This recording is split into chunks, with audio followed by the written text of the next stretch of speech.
The name of today's story is The Forgotten City. Chapter 1, The Rising Mist. Mara stood at the edge of the cliffs, staring out at the ocean. She always came here when she needed to think. The sea had a way of calming her, even when the rest of her life was spinning out of control. Today, though, the waves seemed restless, as if the ocean itself was keeping a secret. In her hand, she held a letter, yellowed with age. It had arrived a few days ago, shortly after her grandmother's funeral. The handwriting on the front was familiar, delicate loops of ink forming her name. Mara, it read, nothing more.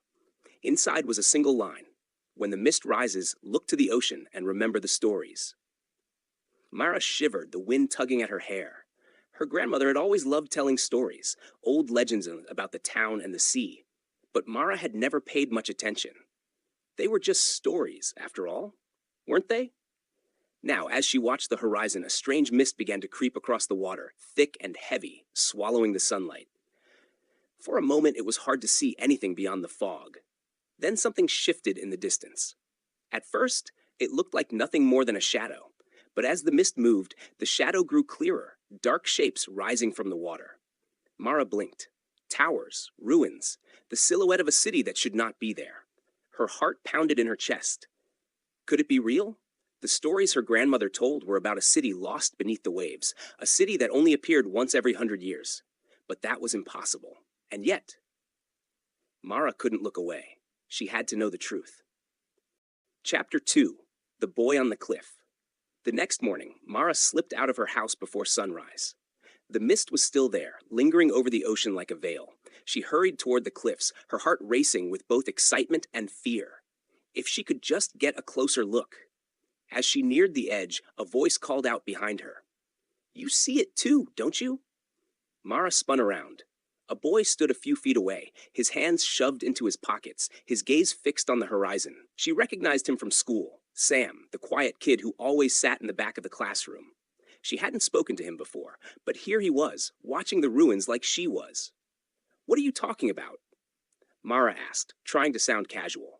Sam glanced at her, his expression serious. "The city. It's there, isn't it?"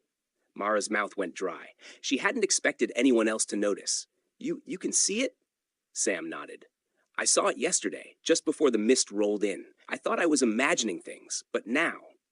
He trailed off, his eyes narrowing as he looked toward the distant ruins. "We have to get closer." Mara hesitated. Going down to the shore was dangerous. The rocks were slippery, and the waves could be unpredictable. But something about the city was calling to her, pulling her forward. Without another word, she and Sam began making their way down the steep path toward the beach, the sound of the crashing waves growing louder with every step. Chapter 3, The Forgotten City. The air was thick with mist by the time they reached the shore. Mara could barely see a few feet in front of her, but the outline of the city was unmistakable now. Towers, arches, and crumbling walls loomed in the distance, half submerged in the water. "This is insane," Sam muttered under his breath. "How is this even possible?" Mara didn't have an answer. All she knew was that they had to keep going.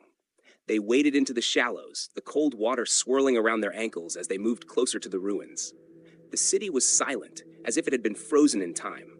The stone structures were covered in moss and seaweed, worn smooth by centuries of tides. But as Mara looked closer, she noticed strange symbols etched into the walls, like ancient runes. "This place is old," Sam said quietly. "Older than anything in our town." Mara nodded. Her grandmother had said the city was once home to a powerful civilization, one that had been lost to the sea. But why had it reappeared now? Suddenly, a shadow flickered at the edge of her vision. Mara froze, her heart skipping a beat. "Did you see that?" she whispered. Sam looked around, frowning. "See what?" Mara's eyes darted to the shadows again, but whatever it was had vanished. She shook her head. It's probably just the mist, but deep down, she wasn't so sure. Chapter 4, The Guardians. As they ventured deeper into the city, the air grew colder. Mara pulled her jacket tighter around her, glancing nervously at the shadows. The city felt alive, like something was watching them. They turned a corner and froze. Standing at the end of the street were figures, tall, dark silhouettes, their faces hidden beneath hooded cloaks. Mara's breath caught in her throat. "Who are they?" Sam whispered, his voice barely audible. The figures didn't move. For a long moment, the only sound was the wind whistling through the ruins. Then, one of the figures stepped forward, its voice echoing through the empty streets. "You should not be here." Mara's blood turned to ice. The voice was deep, otherworldly, as if it came from the depths of the ocean itself. "We were called here," Mara said, her voice trembling. "The city, it appeared to us." The figure tilted its head, its hood casting a shadow over its face. "The city appears only to those who seek the truth, but the truth is not for you to find." Before Mara could respond, the figures began to move, their cloaks swirling in the mist. Panic surged through her. They had to get out of here, now. "Run," she shouted, grabbing Sam's arm. They turned and bolted down the street, the sound of footsteps echoing behind them. The city twisted and turned around them, the mist thickening with every step. But no matter how fast they ran, the figures were always just behind them. Chapter 5, The Clock Tower. They sprinted into an open square, their breaths coming in sharp, ragged gasps. The mist clung to everything, making the ruins appear like ghostly outlines against the sky. In the center of the square stood the clock tower, massive and imposing, its stone face cracked and worn with the weight of centuries. Mara's eyes widened as she saw it. Her grandmother had described this tower so many times in her stories, the heart of the forgotten city, the place where its secret was buried, the place where the curse could be broken. "That's it," Sam panted, his voice filled with awe. "The clock tower, the heart of everything." Mara nodded, her pulse quickening. If they could reach the top, maybe, just maybe, they could stop this. Without hesitation, they bolted toward the tower. Its heavy wooden door groaned as Mara and Sam shoved it open, revealing a dark, spiral staircase leading upward into the unknown. "Come on," Mara urged, already beginning to climb. "We don't have much time." Their footsteps echoed against the stone as they ascended. The air grew colder, thicker, as if the weight of the city's curse pressed down on them with every step. Symbols, like those they had seen carved into the walls of the city, glowed faintly on the walls, their light growing stronger as they climbed higher. The staircase seemed endless, but they didn't stop. The ticking of the clock grew louder the closer they got to the top, each tick sending a shiver down Mara's spine. By the time they reached the final landing, the air buzzed with a strange energy. They stepped into a circular chamber, bathed in the faint glow of ancient runes carved into the floor. In the center of the room stood the massive clock, its hands frozen at an impossible hour. The air was thick with the hum of magic, the ground trembling beneath them. "We made it," Sam whispered, his voice filled with both fear and hope. But then Mara's eyes widened in horror. They weren't alone.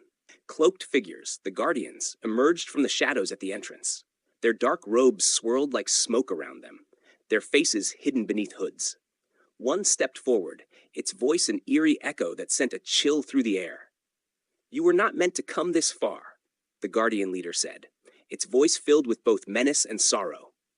"The city's fate was sealed long ago. You cannot change what is meant to be." Mara swallowed hard, her heart hammering in her chest. She stepped forward, refusing to back down. "We can. We have to." Chapter 6, The Choice. The Guardians closed in around the clock, their presence suffocating. The air crackled with energy, the runes on the floor glowing brighter as they began to chant in low ancient tones. Mara could feel the power swirling around her, tugging at her every breath. The leader of the Guardians raised a skeletal hand, and the room fell silent. "The clock has the power to rewrite time," it said. "You can use it to change the past, to undo every mistake, every regret. You could bring back what was lost." Mara's heart skipped a beat. She could feel the weight of the words pressing down on her. Rewrite time? Undo the past? Her grandmother's face flashed in her mind, and a lump formed in her throat. She could bring her back. She could change everything. "But," the Guardian continued, its voice growing colder, "to change the past is to forsake the future. The city will remain trapped, and the curse will continue." Mara's pulse raced as the enormity of the choice sank in. She could feel the clock's energy vibrating through the room, beckoning her to make a decision. "And if I don't?" she asked, her voice barely above a whisper. "If you choose to free the city," the Guardian said, its voice almost a hiss, "you release time. The people of this city will be freed from their eternal loop, but you will lose your chance to change your past. The city will crumble, and you may not survive. The room pulsed with light, the clock's hands trembling as if they were waiting for her to make her choice. The guardians stood still, watching, their dark forms motionless. Mara's mind spun. She could bring her grandmother back. She could fix all the mistakes she had made. But Sam's voice broke through her thoughts. "You can't rewrite time, Mara," he said quietly but firmly. "You can't. It's not worth it." Mara looked at him, her eyes searching his. Could she really let go of the past? Could she give up the chance to have everything she had lost? But then she turned and looked at the city, the ruins around her, the people who had been trapped for centuries, waiting for someone to set them free. Her hands shook as she stepped forward, her fingers hovering over the glowing clock. She took a deep breath, closing her eyes. "I won't change the past," she whispered, her voice trembling. "I'll free the city." With that, she pressed her hand to the clock. Chapter 7. The Collapse. As soon as Mara's hand touched the clock, the room exploded with light. A blinding flash shot out from the center, engulfing everything in its path. The Guardians let out a collective gasp, their forms flickering like shadows caught in a storm. The clock's hands began to spin wildly, faster and faster, the ticking growing louder until it filled every corner of the chamber. The symbols on the floor flared to life, glowing so brightly that Mara had to shield her eyes. The city groaned beneath them, the ground trembling as cracks began to form in the walls. The air was thick with magic, the very fabric of time unraveling around them. "Mara!" Sam shouted, grabbing her arm as the floor shook beneath them. "We have to get out of here." But Mara couldn't move. The weight of her choice pressed down on her, the energy from the clock surging through her veins. She had made her decision. She had let go of the past. The city began to crumble, towers collapsing into the sea as the mist swirled faster and faster. The Guardians vanished, their forms dissolving into the air, their task complete. With one final, deafening chime, the clock stopped. The room fell silent. The city was gone, swallowed by the sea. Mara and Sam barely made it to the cliffs before the last of the ruins disappeared beneath the waves, the mist lifting as the ancient city vanished from sight. Epilogue. A New Beginning.